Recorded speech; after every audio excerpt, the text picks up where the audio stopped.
Oh, c'est pour dire que baïbi que ça bombe. Oh, c'est pour dire que baïbi que ça bombe. Batiri bango bombe bidi kambala za bombe pour na kada bango. Bolelina noté. Bolelina noté. Bokolela. To changer malobate. Nous attendons l'acquittement. Il y a Vital Kamerhe. Mais c'est innocent d'une prison injuste. Depuis histoire ya mukide banda. Koko Kayudi wana alobaka na procès ya liboso. Abi Kamerhe, pour cette fois-ci, tu ne vas pas nous échapper. Un avocat de la République. Une justice. Ya Baluba.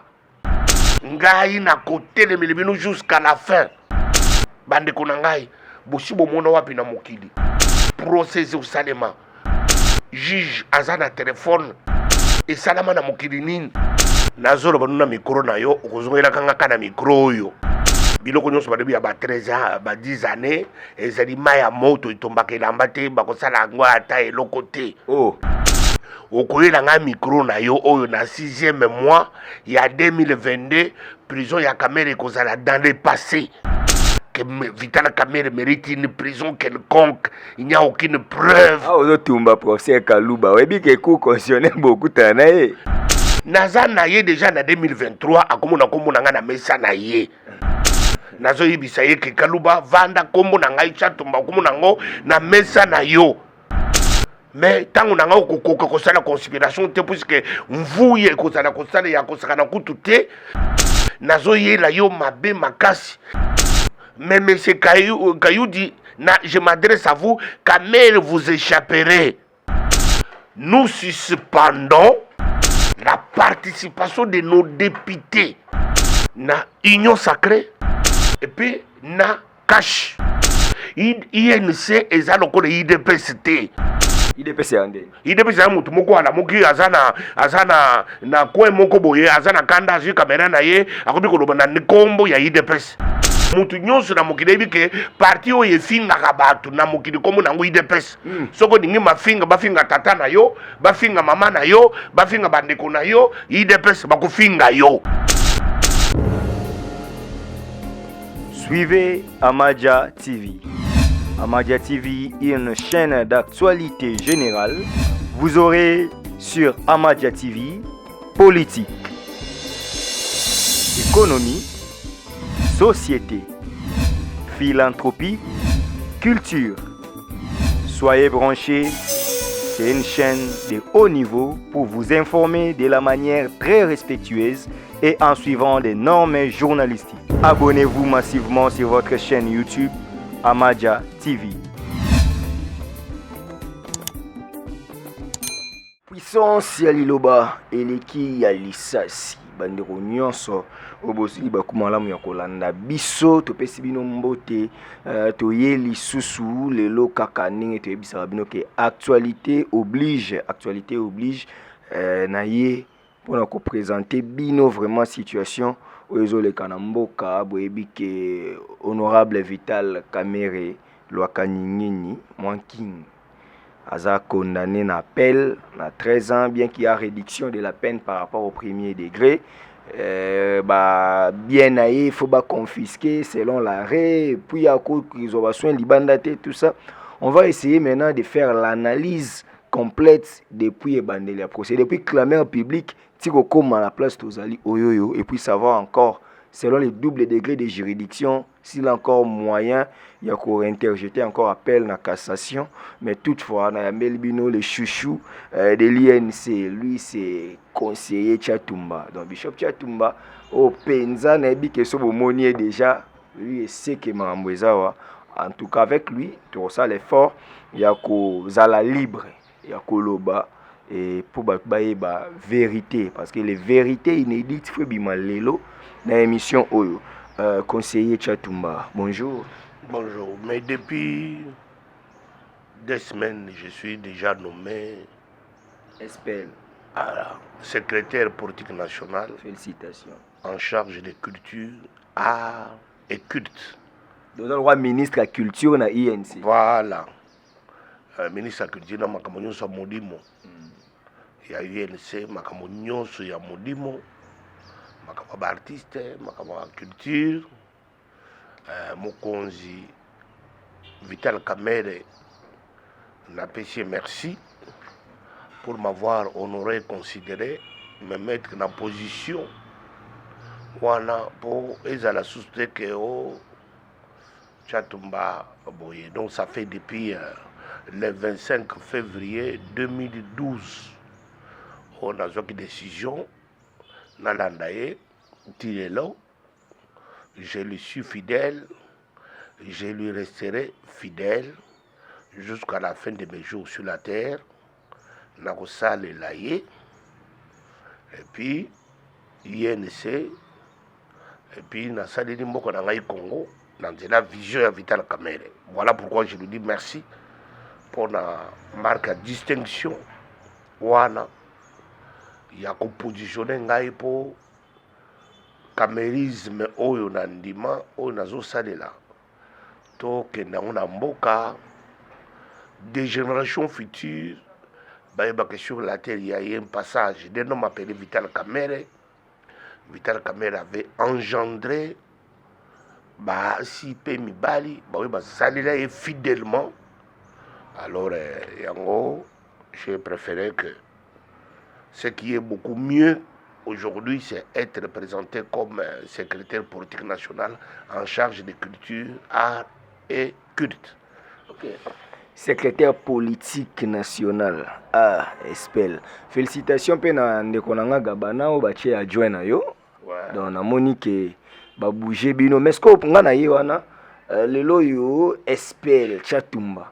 Ezali fruit ya ténacité, eza fruit ya distinction na yo, fruit ya makelele, ya animation yo tchaka, to ya défense pour toujours na premier front. To lelo Vital Kamerhe atali vu les enjeux, il lui fallait quand même des soldats oyo bakoza na front. Yango wana nde ba bouger mbala moko appareil ya INC. Non, parce qu'il INC depuis un temps etekalaki aizaki structure ezalaki susute mingi bato batikalaki na suspense depuis que Mayo Mambeke azaki nommé vice VPM et puis il y avait Bosch qui avait fait l'intérim. Alors il fallait structurer parti la structure il fallait bâtir structure nyonso complète yango nde Vital Kamerhe asali yango moni mokonzi atiaka bato pamba te. INC ezali différent ba parti politique ebele. Alors puisque kokolo INC son cerveau est différent. Il y a un cerveau de ce qui existe de cette génération. Yango moni INC ezali na ba fonctionnement wana l'homme qu'il faut à la place qu'il faut, puisque Vital Kamerhe, l'avantage que nous avons à l'UNC, Vital Kamerhe a une relation personnelle na batu mutu nyonso aza na INC, ata aza na Kabeya Kamwanga, ata aza na Nganda Njika, ata aza na Jimbelenge, ata aza na Kamwina Nsapu. Il a une relation personnelle avec Vital Kamerhe. C'est ça l'avantage de l'UNC. Il nous appelle par nos noms. Passer Chatumba, Gabana, il appelle par les noms. Parce que chaque personne a la relation d'abord avec Vital, avant d'avoir la relation avec INC. C'est ça l'avantage que nous avons. Voilà. Ça, c'était pour comprendre que dorénavant, nous devons le présenter comme un secrétaire politique national de l'INC chargé des cultures et des cultes. Culture, art et culte. Ok. Voilà. Le loyo, nomination hier, quelques jours après, avant la condamnation de Vital Kamerhe. Et ça charge ya bakangi bino po bo kimate bo katisa ngambute to ezakaka po bo zala lisu fidèle po bino nde boza capable ya ko rassembler ba troupe. L'avantage qu'a l'UNC depuis INC banda moto akatisa ngambo na INC azate. Attention à INC baza discipliné, baza kana ba poste, baza kana ba place na bango. Aza la poste, aza la ministre, batons sur INC parce que la fidélité na Vital Kamerhe. Parce qu'il n'y a pas mieux que l'UNC Non, vous perdra Iwanga, vous perdra Kangudia. Bakatisa ngambo te. Bazali na biso. Ata baza kozala na colère publique te ya UNC, basala babor na bango. Bavandi bazo fonctionner, mais bayibi que géniteur na bango azaka kamoko komone Vital Kamerhe. Alors yango Vital Kamerhe asali structure, il y a fonctionnement, il y a parti pour bato bazala vaille. Que quand quelqu'un parle, il est officiel du parti. Même quand je parle comme ça, je suis officiel du parti. Les athées que n'importe quoi, donc c'est officiel du parti. Je parle au nom du parti, je parle au nom de mon chef. Alors voilà pourquoi tout ce que j'ai dit s'engage. Je ne peux jamais dire que je l'ai dit à mon nom. À mon nom, je n'ai plus de puissance de parler. Comme j'ai parlé à mon nom, plus de 8 ans, 9 ans, j'ai parlé à mon nom. 10e année, Lélo m'a couronné mes œuvres en me donnant une fonction officielle du parti. Ok.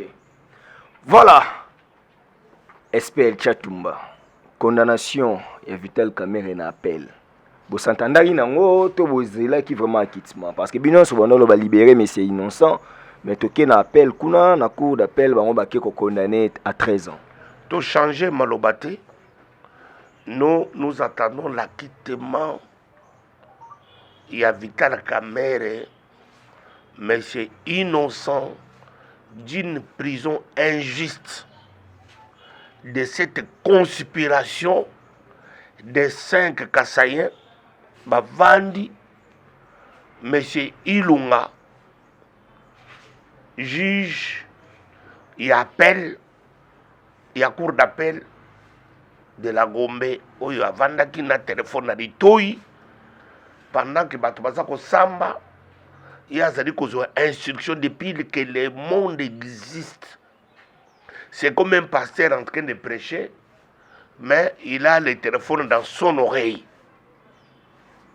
C'est ce qui s'est passé. On a appelé Rabiso avec ce monsieur Ilunga. Premièrement, Ilunga. Deuxièmement, avocat de la République appelé Goko Kayudi. Troisièmement, Cour constitutionnelle, M. Dieudonné Kayouba. Quatrièmement, greffier appelé M. Kazadi. Cinquièmement, ministère public appelé Moutombo. Sixièmement, Moutouabanda Makamboyo Pierrot Bakenga. Bakenga. Baluba 6. Depuis histoire ya mukide banda. Batu ekolo moko, batu tribu moko, bavandeli mutu ya batu.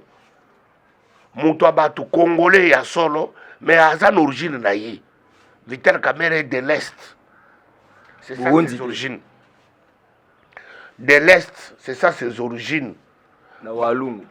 Baye kovande la ye na baluba 6. Bandeko na yo. Bandeko na nga. Bavandeli na butu. Basali texte na bango ya butu.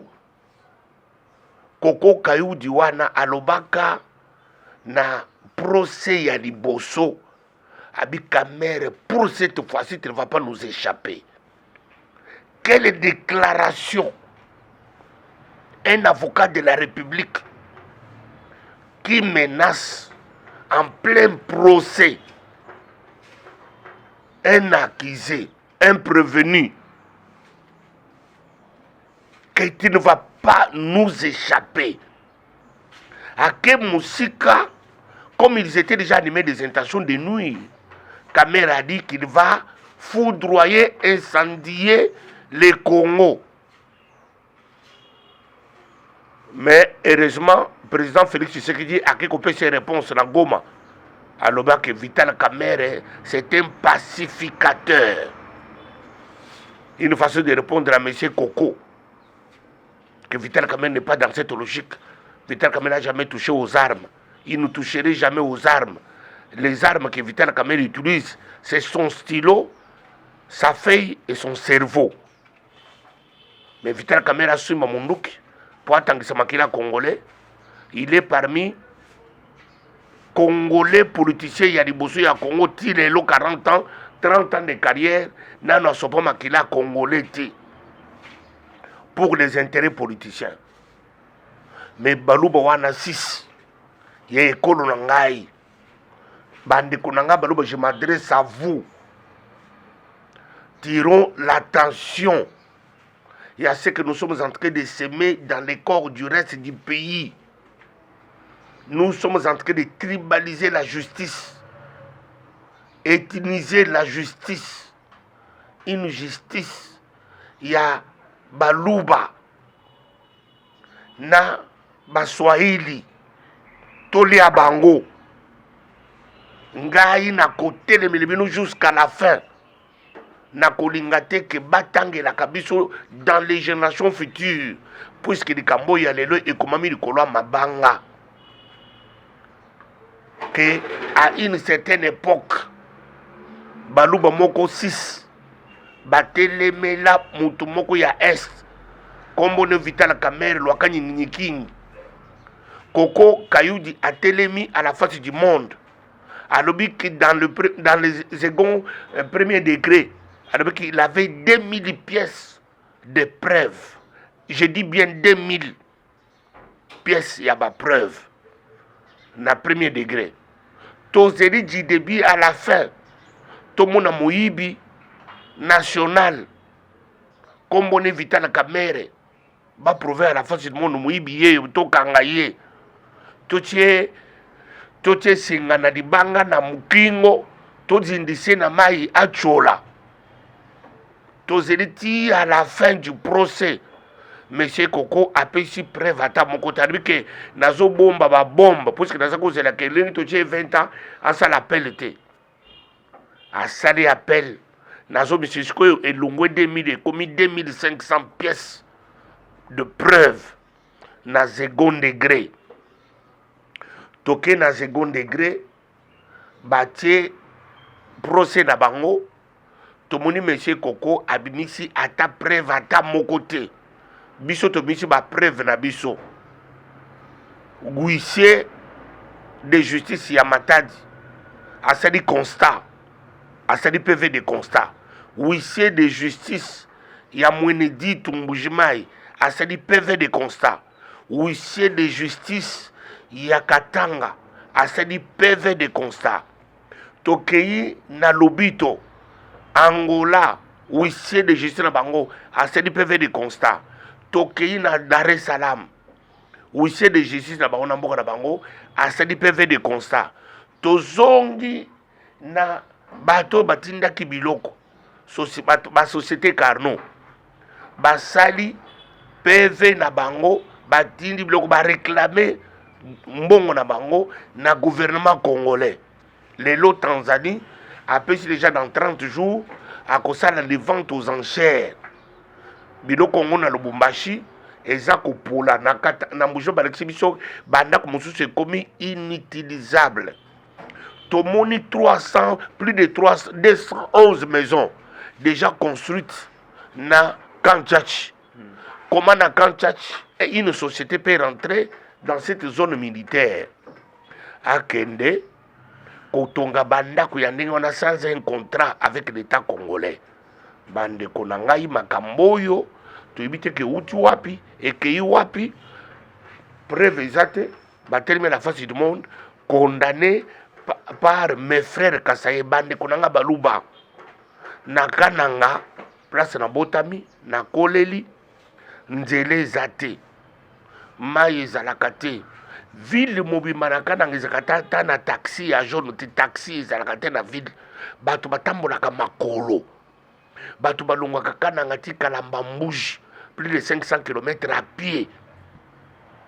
à pied po bino bobongisaka te tobongisaka te mboka eza na kati ya molili nakananga déjà à 19h basorci babandaka déjà koloka 18h30 19h puisque bato nyonso baza na molili bakoti na bandako eloko tozomona kaka likolo ezali bamoto ya bandoki nde ezokotambola likolo ezokimakima bato baza kobanda koloka de 19h à 6h du matin bandeko na ngai benakananga tuyanda twenu benakananga tuyanda twenu mbushimai womwela yombo tuyanda twenu lelo tutulonde bapoliticien badi batwele mu china katwele mukuita bushi bwani twanga te mashi a muntu wa bende wa basowili twele vanshi mashi ende ashara mumiti ya bana betu mumiti ya bana babana betu ni bena kasai muchikondo kampanda bakashifa muntu bori tutushifa muntu wa bende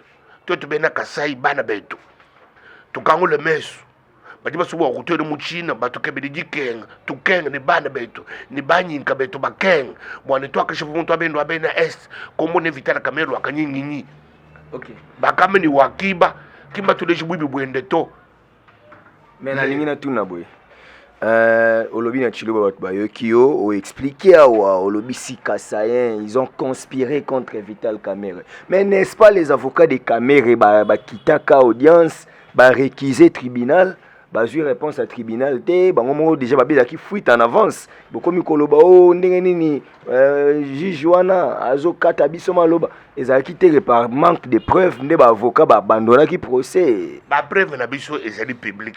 Ce ne sont pas des preuves que Vital Kamerhe a amenées dans ces démarches.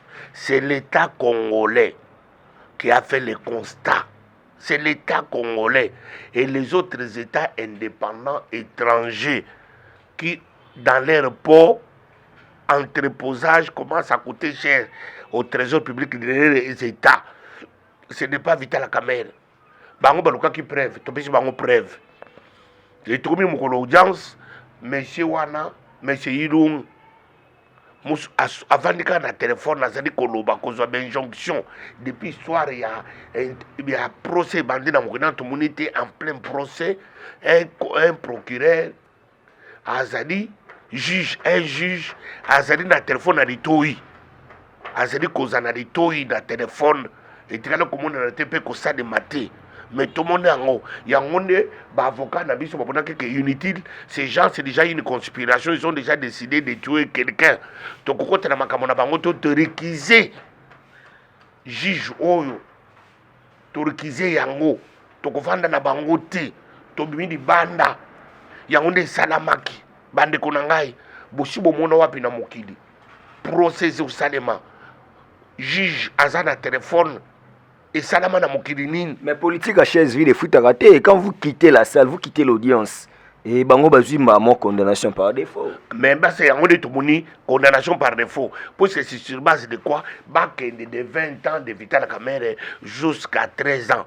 Balobi il faut pas expliquer pourquoi balongoli c'est bazana ngote balongoli 7 ans sur base de quoi nous sommes posés des questions bazana ngote.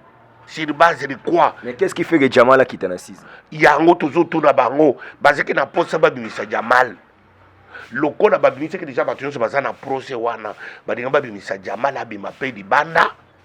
Batika na Vital puisque bango projet na bango za Vital Kamerhe, projet na bango za di Jamal te.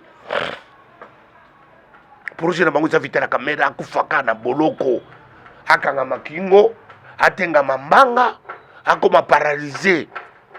Akufata na corona balo baki corona mutu ebumi Kamerhe na kati ya boloko bakoma na pio mais bayeba ke Vital Kamerhe vivant ou mort il va décider sur le sort de ce pays. Ata Vital Kamerhe dans un cercueil il a le mot à dire sur ce pays ce qui bakanisaki ke to écarté ye to di musaye po biso to dondwa jamais le pouvoir ici. C'est l'émanation du pouvoir venant de Nairobi. Tout le monde sait.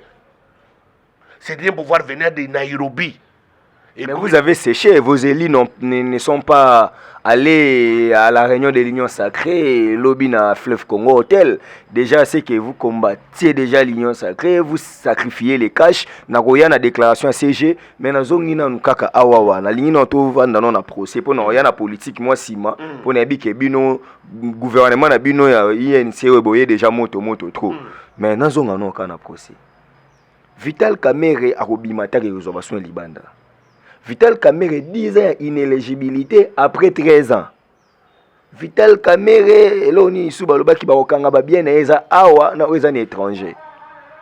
Makambo wana nyonso bino bo se préparer ndenge nini parce que vous suivez quelqu'un oyo bazobotole biloko nyonso oyo bako vendre 13 ans, il a maintenant 62 ans. Alors ça la 13 ans on a baxi 10 ans inéligibilité, 23 ans alors on a âge nini, c'est que l'espoir est fini. Vital Kamerhe politiquement on peut dire qu'il est mort. Nazolo banuna micro na yo okozongela kanga kana micro yo biloko nyonso badebi ya ba 13 ans ba 10 années ezali maya moto itombaka elamba te bakosala yango ata eloko te. Oh toza na 6e mois ya 2021 okoyela nga micro na yo oyo na 6e mois ya 2022 prison ya Kamerhe ekozala dans le passé.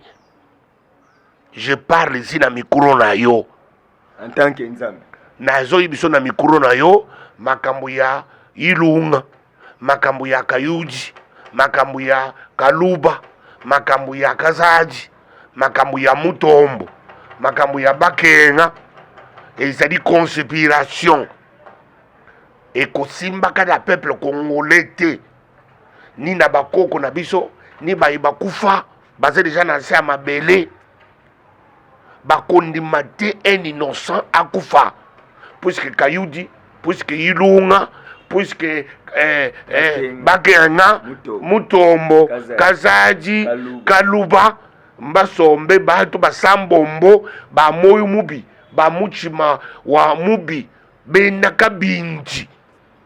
Balo boku nyanga vi wa bendo wo muntu boku to lechi bindu kujibena Kasai batufende kujiboko abisamba bamani balo boku batununku boku abisamba bitufende tukale benu bundu ni toka chefu muntu abende ni procès wajishima kayikuto fondé. Il n'y a aucune preuve que Vital Kamerhe mérite une prison quelconque. Il n'y a aucune preuve. Ah, on tombe procès Kaluba. Oui, bien que coup constitutionnel beaucoup tanaye. Naza naye déjà en 2023 akomona kombo nanga na mesa naye. Nazo yibisa ye ke Kaluba vanda kombo nanga ichatumba komona ngo na mesa na yo. Mais tant on a la conspiration puisque vous y êtes ya kosakana kutute nazo ye la yo mabe makasi naza na posa Kaluba otikala na pouvoir tant on a même 10 ans pour mona ndenge yo moko zo changer ba article na yo ke nzamba ko confondre yo bino boko vandela muto abatu boye baye na preuve na justice na bino na ba ministère public na bino baye na ba preuve te. Vous condamnez Moutou sur base de votre colère, sur base de votre conspiration. Vous décidez que Mouton Otobumayeka Akufa. Mais selon vous, Kamerhe avait fait quoi? Oyozo Mona qui va salir conspiration. Mais papa, on est en prison. Kamerhe, pour cette fois-ci, il ne va pas nous échapper. Kamerhe, quelle est l'autre fois, il leur a échappé? Qu'est-ce qui s'est passé dans le passé? Na Kamerhe. Navi na bango pour mouton a sa déclaration à la face du monde. Kamerhe pour cette fois-ci tu ne vas pas nous échapper. Voilà les signes d'une conspiration. Mouton il était ivre. Les propos provenant de Kayudi. Kayudi a dit ça dans le micro. Le micro ezali radio T. Yango yo bazali koloba baza komona ngai pe ezali kotikala. Puissance ya lobeleki ya lisasi. Alors que Kamerhe, tu ne vas pas nous échapper. Mais M. Kayou dit, je m'adresse à vous, Kamerhe vous échapperez. Je vous dis un jour, vous le verrez, il ne serait plus entre vos mains, il va vous échapper, Kamerhe vous échappera un jour. Maintenant là, vous avez la possibilité de faire encore le deuxième degré en cassation. Vous raisonnez, vous dirait dans une information que vous avez saisi cours constitutionnel, babi requête est recevable mais non fondée. Déjà beaucoup côté wana. Est-ce que la cassation dernier ressort bozo aspirer nango boko kende kuna bakolongo la paix botika ata na moi 6 ans. Nous allons nous pouvoir en cassation. Bakola moka balongwe de 13 ans à l'acquittement. Biso tozoko zela ba pesa preuve ya ki angwalima ya kamere. Vol intellectuel. Kamere moyibi. Masaro ayibi asali nini? Outrage au chef de l'État. Yebisan outrage au chef de l'État pour na bato batanga. Eza na kata constitution na biso te ezali ba peine na temps ya Hitler. Ce sont des peines de temps d'Hitler, ya ba outrage. Na temps ba Hitler, ça n'existe pas dans notre constitution. Qu'est-ce que ce garçon-là a fait pour outrager un chef d'État élu par le peuple congolais appelé Félix Tshisekedi Tshilombo? Il avait fait le blanchiment des capitaux. Mbongo 1 million, ils ont mata, Massaro, ils ont sepela, et puis là... Non, non, on est dit montage. Bakoki de loko zwa ngai nenga na sedi boye na kinkole nenga na vandia na kinkole boye bakoki ko zwa ngai batie ngai na New York. C'est ce qui s'est passé avec Massaro. Bazui lokolo basaki déjà na motema mabe motema pelengendu bato butu badindisa biso kaka totikela bango mboka mais tokotikela mutu mboko yo te. Bokonzo eza biso totaki nango na Nairobi. Tango tozaki na Nairobi mutu azalaka te tozaka biso moko nde toyaki na bokonzi biso na Nairobi toyeti na Kisasa to gagner une élection tozwi bokonzi na biso mutu tokotikela yango te. Mais nous avons seulement donné l'ordre que na kati ya parlement nous suspendons la participation de nos députés na union sacrée et puis na cash. Est-ce que cash non les a déjà? Les cash existent puisque sur base des cash il y a eu répartition, il y a un ministère. Mais il n'y a pas de réunion quand même. Est-ce que réunion cash ezaka non na réunion to ça no da émission ya bambale belé na ebisaka que cash yango banda Nairobi bosalaka réunion moko. Ne comprennent pas comment la politique fonctionne. La politique n'est pas une mutualité. Est-ce que la politique est une mutualité? Mon toi koufi to ke to vendre pour tout ça la cotisation. Mon toi koufi to ke to vendre tout le biloko atiki. Non, la politique, on s'assit quand il y a des enjeux. Il y a eu les enjeux ici de répartition des ministères. Ils cachent, c'est assis. Depuis que l'INC a joué budget, a joué petite moyenne entreprise, a joué culture, a joué justice, a joué biloko INC, a joué affaires foncières. C'est sur base de quoi? C'est sur base d'une répartition en tant que cash. Namuna ki batwa IDPS. Basali ba vidéo ba sepeli ba rebio moni bidi kambala za na droit nini o za na droit nini bakoyoka yete par mayo bakoyoka yete par bindule bakoyoka yete lelo lobby to c'est la première démonstration Fleuve Congo tel réunion union sacrée bobo ba moni mayo te ba moni mutote IDPS je m'adresse à vous bo moni bango te INC ezalo ko le IDPS te IDPS ande IDPS ya mutu moko ala moki azana na kwe moko boye azana kanda ji kamera na ye akobi koloba na nikombo ya IDPS. Mais INC ndenge wana te. INC quand quelqu'un parle on sait qu'il a parlé au nom de qui? Politiquement quelle est la différence entre IDPS et l'INC? Musika. Ah musika wapi bino ndenge moko. Toza ndenge moko te na butu pe na moyi INC to finga ka batu te. Depuis l'histoire ya UNC bana to finga ka batu te mutu nyonso na mokili bike parti o ye finga ka batu na mokili komo na ngo IDPS. Soko dingi mafinga bafinga tata na yo bafinga mama na yo bafinga bandeko na yo IDPS bakofinga yo. Mais UNC makambo kofinga to finga ka mutu te to finga ka papa batu te to finga ka mama batu te to finga ka noko batu te. Nous avons respect aux tierces. Mais UDPS bafinga batata batu bafinga ba mama batu c'est ça musala na bango yango bakota ko finga. Nous avons aujourd'hui à l'UNC un secrétaire qui s'appelle Bidi Kambale, c'est ça le secrétaire nommé par Vital Kamerhe, secrétaire général du parti Nabiso. Mais bango bandi ko finga asadi bangoni balobi azaki ministre Kamerhe ba bengi na justice abimité Kamere ba condamné na premier degré lobi te nyonso na ti tant ka longwe na ministère ndako mo loba o acha makele s'il aimait Kamere quand il était ministre pourquoi il était silencieux pendant qu'il voyait Kamere subir cette injustice. Mais bato baza ko bosana o monika ko mokolo bakangaki Kamere na 8 avril tous nos ministres bakendeke pa Kamere côté de démission Kamere a mutoboyi ils n'ont pas l'information. Bayibi makabozo ko na parti abatuje bazoko bilinga bakotaka makambo bataka bikote na mwanzo uzokotaka ko yibi place utite okoti yibi makambo dikana INC. Yo la si mamba ministre ba démissionner soki bon pour de abuna moni na bo ndima te mais soki bo Billy CG que je respecte je salue et Raston soki lelo Billy Kambala lobby que lelo yo ba ministre ba 5 membres ya gouvernement ba bima yo assure 5 yana ba Billy a koloba son noté les gens confondent. Soki président national alors à part l'entremise de Billy Kambala voilà. CG ba lobby que 5 wana membres gouvernement ba bima na ba membre cabinet wana est-ce que ba ko bima d'abord zolo bozana mukolo yo kaka mukolo ya nini ya procès o ya appel tous nos ministres bayaki déjà côté comme makambo na bango démission tous nos ministres bayaki ba bito totiki makambo yo toko za ba ministre te biso fanda ba ministre mais non jamais c'est le pouvoir de l'INC toko tikela ngo mutute bato baza les gens n'ont pas d'information. Quel plaisir. La réunion c'est déjà convoqué qui excellence Bojine excellence Molendo ba quitté. Mais Boj Boutala quitté na télévision, il était là-bas à quelque ça la journée ouverte, il y a makambo ya budget, il était à 14h na golf Romeo Golf. Alors biso tout ça parti Molendo a quelque laka parce que Molendo est allé en soins médicaux à quelque laka. Avec toute la décision que le parti va prendre, il serait parmi.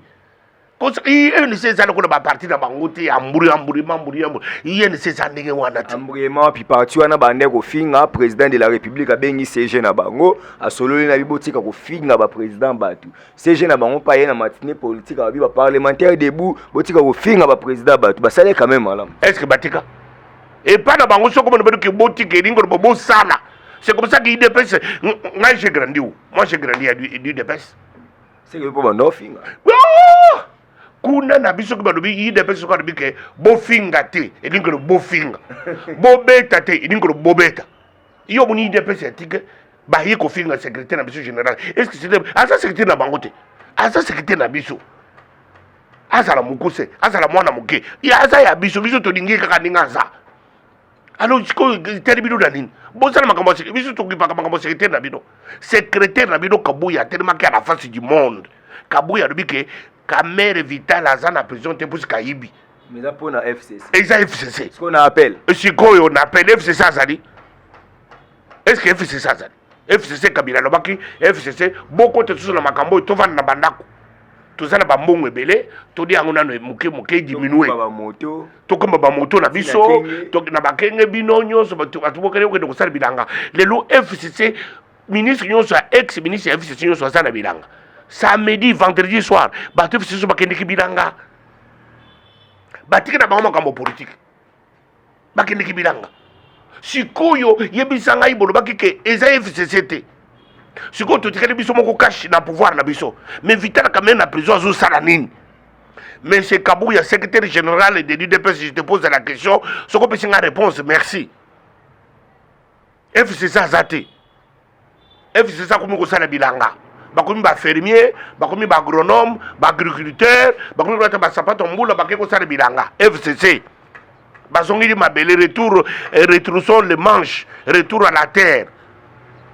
Bakomi ko sala bilanga batiki biso politique siko biso politique lo baki ke FCC mutu akangisa ki Kamere mais lelo bazate mais a ote ko sala sortie médiatique na ba confrère na biso ya Top Congo là je souhaite aussi un bon rétablissement à notre aîné Christian Lusakweno a ote sala sortie mo lobi bino bozo loba bobima na gouvernement to bobo ya ba réunion union sacrée bo kabwana na cash est-ce que Fachi mutu akangisi to IDPS mutu akangisi et ça justice est-ce que bino moko bozo prôner les droits beaucoup d'immater Vital Kamere za la condamné na mambo ya justice mais IDPS na INC boza la kaka ensemble na INC place moko baloba teke président Tshisekedi Félix moto akangisa caméra place mon côté Vital caméra bengisa biso mokolo moko te arabina biso ke ngai naza na boloko bakangisa na boloko na président Tshisekedi mokolo moko te biso toloba mokolo moko te ke bakangisa caméra na UDPS mokolo moko te biso zokota la comportement des juge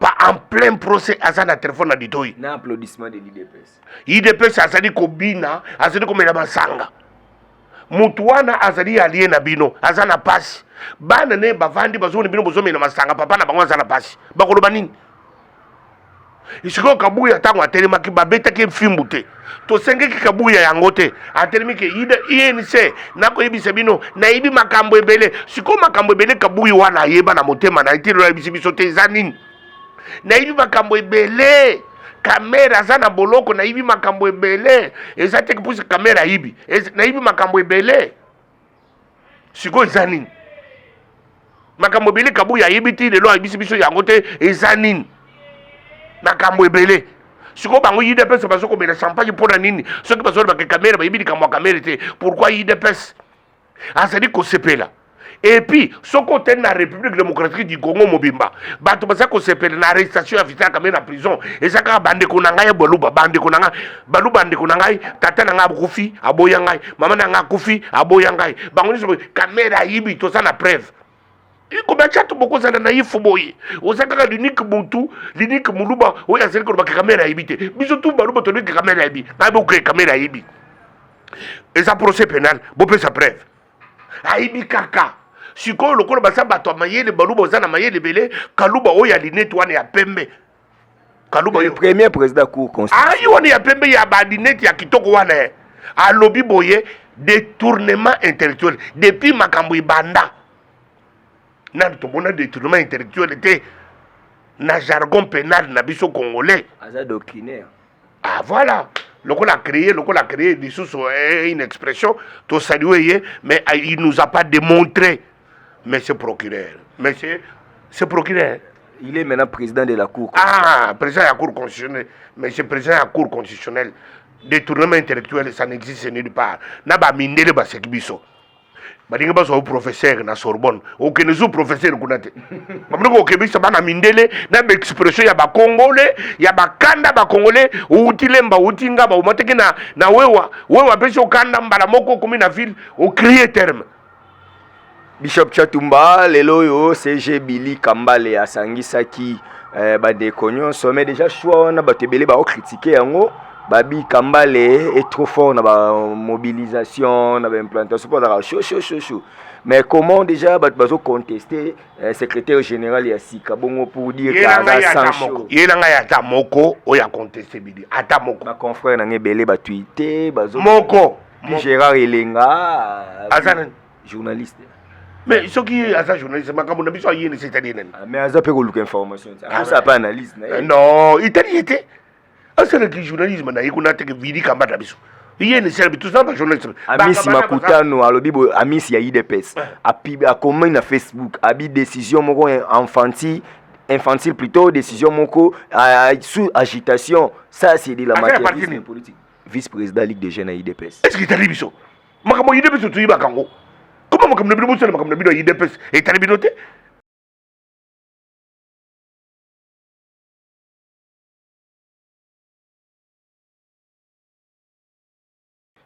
il n'a pas encore 40 ans, ni 38 ans. Attendez que vous avez menace la bino mike gauche droite. Attends parce que bino biso ina UNC to message que bakangi muto biso sakaka ba 20 ans, ba 10 ans.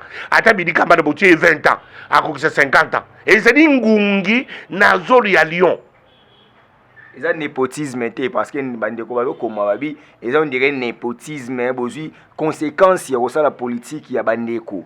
Ozika batasid kivu yango yoke kozwana mwana muke wazoyeba mambuti baza bandoki basorisi bateke makambo na biso ya nini IDPS ezaka na baluba yango nyonso ti bakotya baluba oyo 6 po bakondane mo est-ce que tokipe ma ezaka baluba te Jacquemaine Chabani ya baluba te oyokaka ye akoma wapi aza président akoma wapi ina bango élection alors c'est pour vous dire que comprendre que batika makambo na biso ya UNC bapesa conseil na bandeko na bango batie kuna na ba procureur na ba cour constitutionnelle po bakende kozela caméra na embuscade basa de conspiration mais likitela bango eza léger bakomona Vital Kamerhe libanda aussi longtemps que Félix Tshisekedi aza président bakomona Kamerhe libanda bosoki lelo siko bobima na gouvernement te apparemment tokobima gouvernement tokotikela nani mais fari ata mpona crédibilité na bino bolakisaka bolela na papa wana Dieu a horreur du vide. On ne peut pas. Il est omniprésent, il est omniscient, il est omnipotent. À côté de la vide, mais tout est vide, tout est nous sali. Opposition. Opposition contre elle. Kambala Lobaki, vous allez faire une opposition farouche contre l'injustice. Donc, non, puisqu'il y a l'injustice, oui. L'UNC est né comme partie de la résistance. Bah, tu vois la précipitation. Billy Campbell, c'était un truc tout fait. Tous les mots qui sortent de sa bouche sont pesés, calculés. Non, non, qu'il y a une précipitation. Le col à INC, Ndimiye, Vital Kamerhe, Mukolo parti, a eu ordonnance, et arrêté. A nommé Billy Campbell. Bisotou, tout ça, c'est ma Billy Campbell. Comme notre secrétaire général est à parti. Un point, c'est tout. Au boy, au Katia na Braza, au Kekoluka, où il y a eu INC, bah INC pesa na Braza. Au Katia, au na Gabon, bah INC s'appelle na Gabon. Mais ah, on a Congo, INC, il y a Vital Kamerhe. C'est lui qui élève et c'est lui qui abaisse. Un point, c'est tout. Il a pris, un arrêté, il a nommé Billy Campbell, secrétaire du parti. Un point, c'est tout. Mais na mon équipe message moko ya honorable Mayo Mambeke à lobby bozala nanu kimia bozwa décision oyo mutu nyonso kozala nango d'accord. Est-ce que Mayo est-ce que mutu nyonso ko comprendre ce que Mayo peut dire? Mayo azana mayede akosana mutu mayede koleka Mayo azati na INC. De na batwara basako rubwana. Basana mutu lokola Mayo te. Yango muni tango Mayo akomika ka français na ye ekomika ka kawo kuna.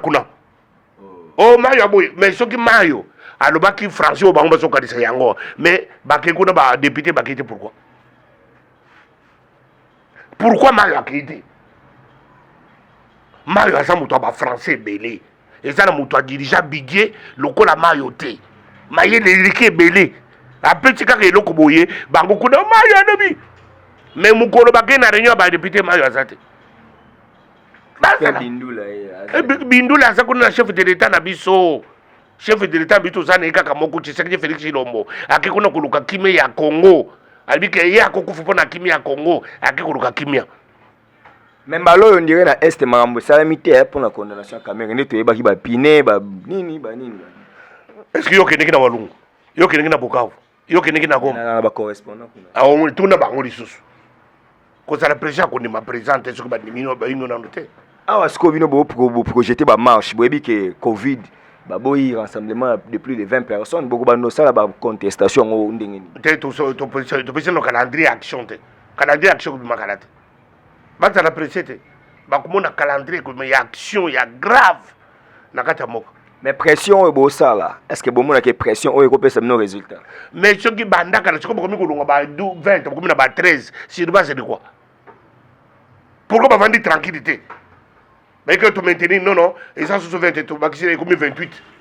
Et la peine la plus maximale, c'est la peine de 20 ans. Ah voilà, je vais vous dire. Ne vous tapez sur mon conseil. Caméra sambité. Avocat n'est pas sambité. Comment commencer la marche arrière? Basé là, Bakoudamoko Balamoki, acquittement, Bangomoko.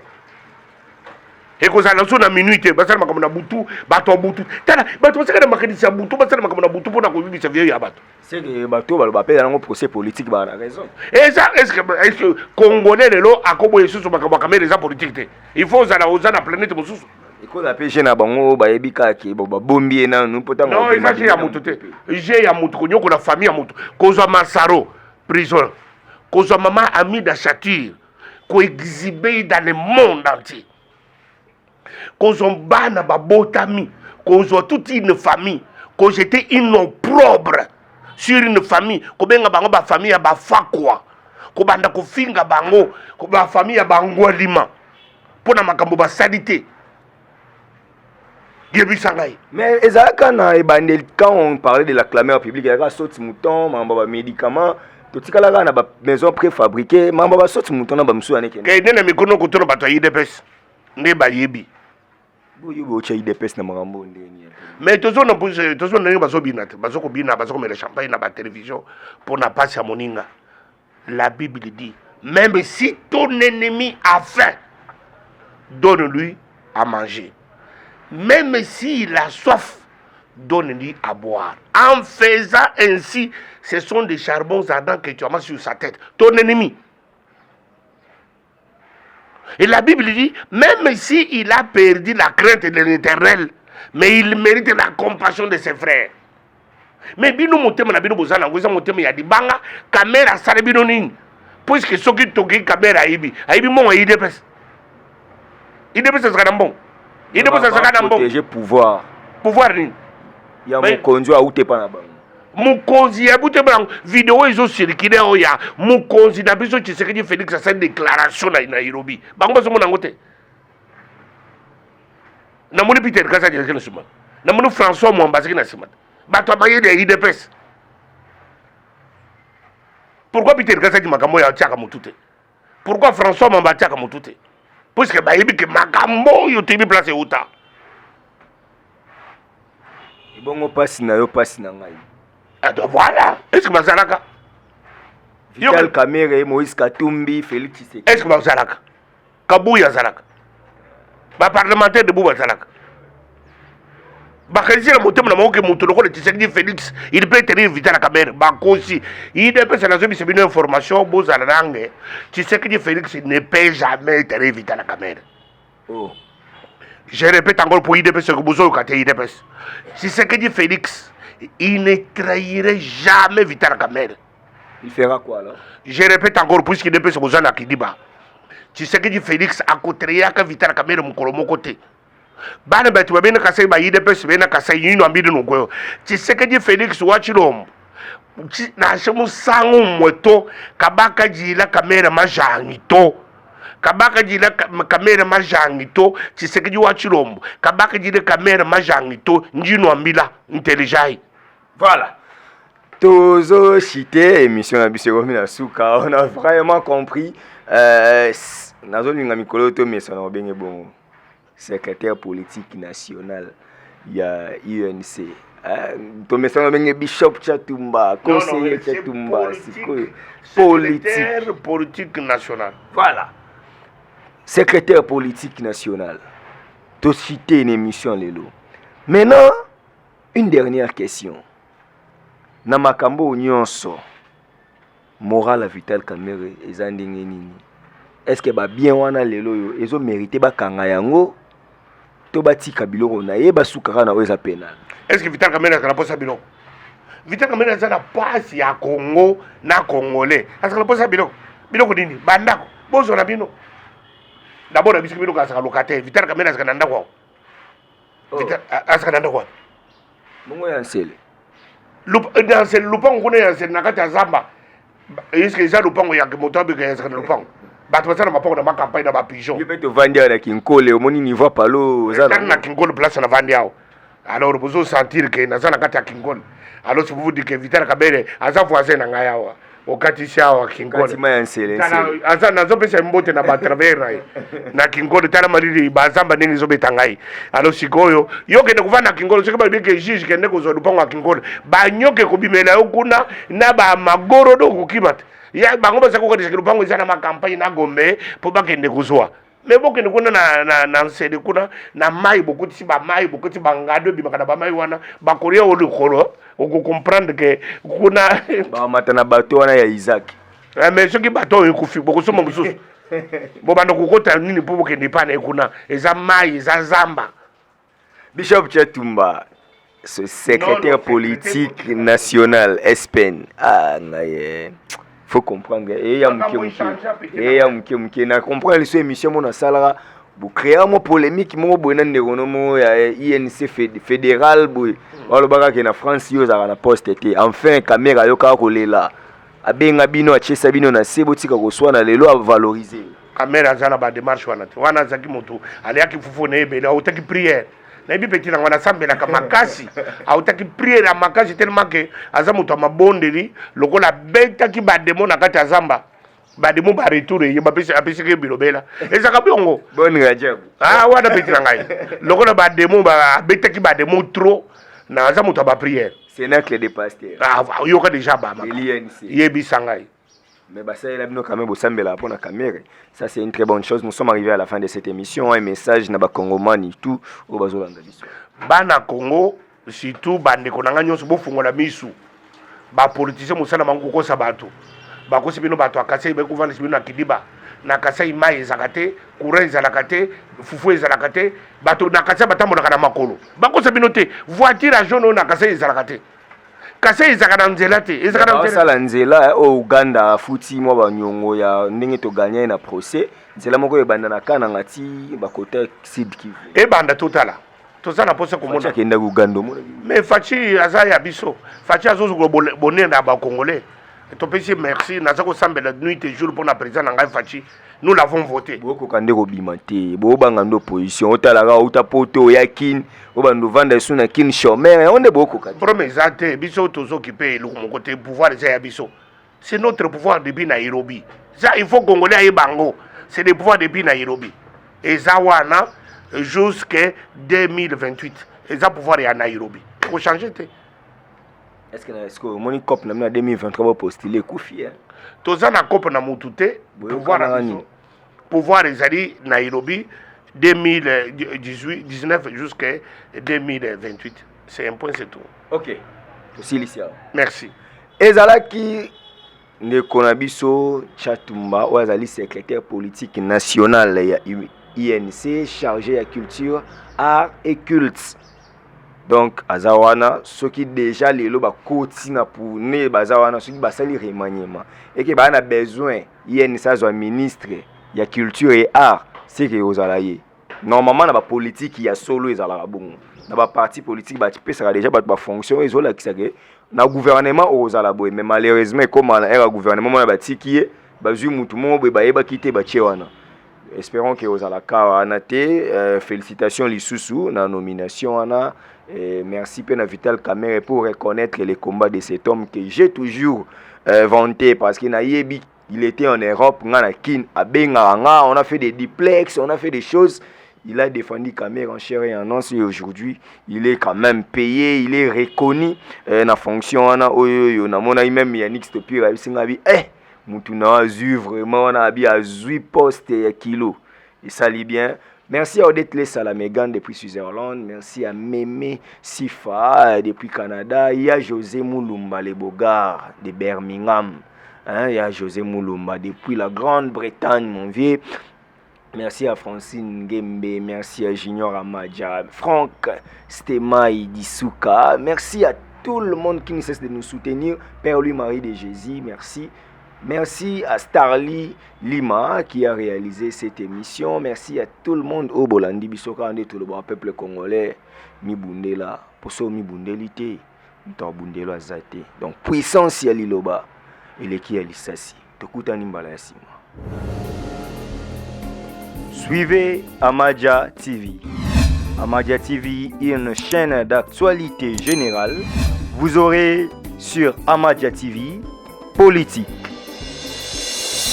économie, société, philanthropie, culture.